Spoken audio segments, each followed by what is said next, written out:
Messi নিজেই জানে না বাংলাদেশে যে তার একটা ছেলে আছে, দুই একটা জারজ সন্তান বাংলাদেশে রেখে গেছে। পাশাপাশি আজকের এই ভিডিও দেখলে বুঝতে পারবা আমি মেসি আমার আব্বা লাগে। কয়েক ঘন্টা পর শুরু হবে আর্জেন্টিনা বনাম স্পেনের গ্র্যান্ড ফাইনাল ম্যাচ এবং আর্জেন্টিনার কিছু পাগলা ভক্তদের কিছু উদ্ভট কর্মকাণ্ড। যদি এই আর্জেন্টিনা হেরে যায় তাহলে এই দর্শকদের কি হবে? আল্লাহ তুমি রহম করো না একটু আল্লাহ। কিছু যারও সন্তান জন্ম নিয়েছে বাংলাদেশে, যারা মেসিকে আব্বা বলে, তাদের এই কর্মকাণ্ড দেখলেই বোঝা যায়। এই দেখো কি করে মেসিকে আব্বা বলা লাগছে, স্ক্রিনে তাকাও। আপনার আসল আব্বাকে বেশি ভালোবাসেন নাকি মেসিকে ভালোবাসেন? মেসি রে মেসি রে মেসি মেসি মেসি ওই মেসি আব্বা। আমি দিতাম রাজি। বিশ্বকাপের আর মাত্র বাকি আছে কয়েক ঘন্টা। কে নিবে বিশ্বকাপ বলা যাচ্ছে না।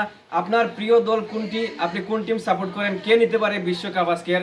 আপনার অবশ্যই কমেন্ট বক্সে জানান, মতামত জানাবেন। আমি অবশ্যই স্পেন, যেহেতু লামিন ইয়ামাল এটা মুসলিম ছেলে, সো অবশ্যই আমি স্পেনকে সাপোর্ট করব। তো থ্যাংক ইউ আজকে শেষ পর্যন্ত ভিডিওটা দেখার জন্য। আজকে কেমন হয়েছে ভিডিওটা, এবং পাশাপাশি এই জারজ সন্তানগুলো যারা নিজের পিতাকে আব্বা না বলে মেসিকে আব্বা বলেছে, এই সমস্ত আর্জেন্টিনা এবং সমস্ত ফুটবল ফ্যান যারা আছে, এই বিষয়ে যারা ভিডিওটা দেখবেন শেষ পর্যন্ত তারা কমেন্ট করে যাবেন।